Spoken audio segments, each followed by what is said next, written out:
I'll only do one more swing in the mines. Welcome to Simplified Sparky Marketing. I want to speak about experience today that I've got by having a business and having worked in the mines as an electrician. And I think there's a lot of guys that either are mining and they don't want to be there and they want to get out of it and they want to start their own business, but they kind of weigh it up and they fall into a rut of comfort. I suppose they know they're going to get relatively good money, which are going to break down the good money when you actually think about it in the mines, and starting a business because they know that if they go back working as an employee in their respective city within Australia, for example, they're not going to get a fraction of what they did make in the mines. It's all a lot of mindset, because this all kind of boils down to how much you value your own time as an electrician and as a family man more so, because I think that's where it hits you the most. The amount of people I spoke to in the mines that the second or third sentence they said to me was me ex missus and the kids. It was always me ex and the kids. And it's so sad because you can see how people get greedy, they fall into ruts, and it just tarnishes relationships, it breaks them down. And sometimes it's not their fault. Sometimes they have, out borrowed past their means, and then somebody's in the mines trying to make some money, and then one swing turns into two swings. Those who aren't in the know what a swing is, it's your time out in the mines. When I did my mining, it was 4 weeks on, 1 week off, which is a fucking harsh swing, to be honest. It's too much. You get every second Sunday off, but it was hard going. Like, you're not busting your balls by any means. There's like 5 men doing a one-man job. You're stopping for hydration breaks. You're filling out your good to goes every 2 minutes. 2 swings turns into 3 swings, turns into 2 years, turns into 3 years. And that's where things start to break down, especially if there's families, relationships, children involved. That's where it gets very messy. Now, when I was mining, I was working with Ski, Southern Cross Electrical Engineering, in Western Australia, in Karratha, in an iron ore mine. When I set off from Sydney to Perth, I was like, I can't bring my big bag of tools, it's going to weigh too much.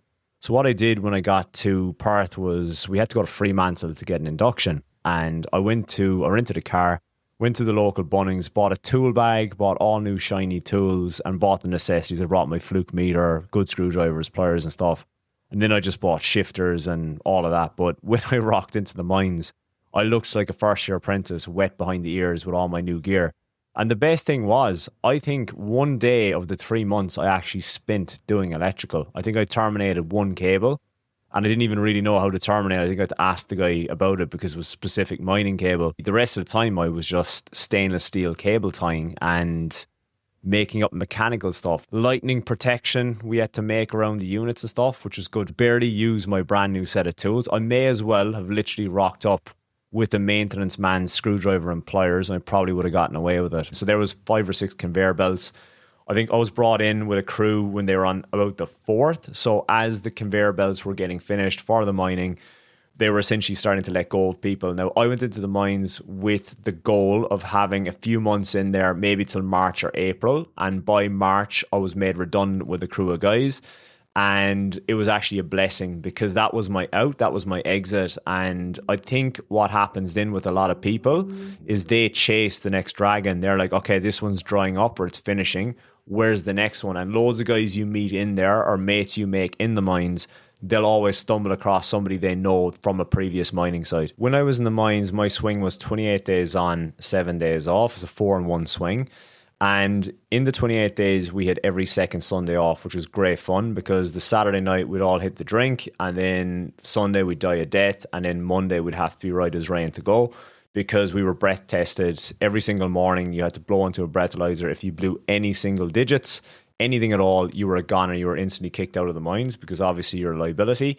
So that was interesting with a few people. And where this is all stemming to is weighing up whether you are going to start an electrical business or you are going to go to the mines, or maybe you're in the mines and you're considering starting your own electrical business, because most likely if you're in the mines, you are cashed up and you are going to be, when you come out, you have the ability and flexibility to go off and buy your truck, your tools, get everything in order and all of that. My goal when I went to the mines was to cash up, stay a few months in there. I had 3 months in mind, and whatever cash I could cash up to start my electrical business, That's what I wanted to do. And I had the end in mind from the get-go of going in there. So what happened was, as the conveyor belt started getting finished, there was people being let off, and then we were all made redundant. And then I came back to Sydney, worked for a company for a few months. Whilst I was working for that company, I was plotting my exit to start my own gig. One crazy thing that I see electricians do, or people I speak to, is actually still work in the mines and run an electrical business. That's ludicrousy. If you think about it, you should be getting enough money in the mines, or you should be making enough money as a business owner. So it's such a dilemma, but you're at a crossroads and everything's watered down because you can't focus on your electrical business. You've got stuff coming in while you're in the mines and it just turns into a mess. What that is lack of structure, lack of knowledge, lack of knowing how to run an electrical business, which was what I witnessed with a lot of guys that I worked with in the mines. They left the mines, started their own thing. I could see their Facebook pages, their businesses that they started, but I knew they were still dabbling in the mines. What this is insecurity, greed, and comfort. They're not earning as much wage as they would have liked starting their own business. So what happens is they end up dabbling back into the mines. And we're going to speak about money now in the mines. And I'm going to tell you exactly how much I earned in the months that I was in the mines. It was 28 days on, 7 days off. So in that 28 days, the money I earned was just over 10.5 to 11 grand into my bank account. Now, there was all these bells and whistles that you got paid as well on the pay slip. There was acronyms like PIP and all these things that I don't even know what they were, but I got paid them and I wasn't questioning them because it was money. 2.5 grand into your bank account per week, not bad money. And now this was 10 years ago. So I presume it could be 3 or 4 grand into your bank account now.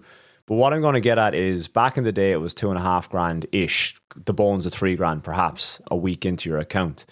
So when you actually weigh that up of you're working 10-hour days, but you're not realistically, the second you step foot in the mines, you're at the whim of your employer. So you are in there for 24 hours a day for 28 days.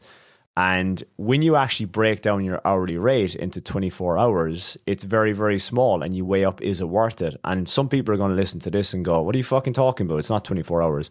Your time away from your family, your home, people you love, people you want to spend time with, that is what you're sacrificing being in the mines. Kind of like if you're working an hourly rate in Sydney and you were getting crazy good money, but you couldn't leave that factory or whatever. You're locked in there, a little canteen in there, and you weren't going home to your family that night.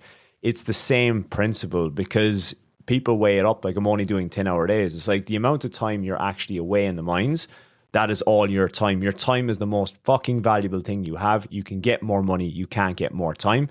And it's not until you get that into your head or you realize when people disappear around you, fuck, I wish I had more time with them. You really have to weigh up what you want to do. And look, I'm not shitting on the mines. As I said, it was a fantastic experience for me, but you have to weigh it up. Depends if you got family, kids, all of that.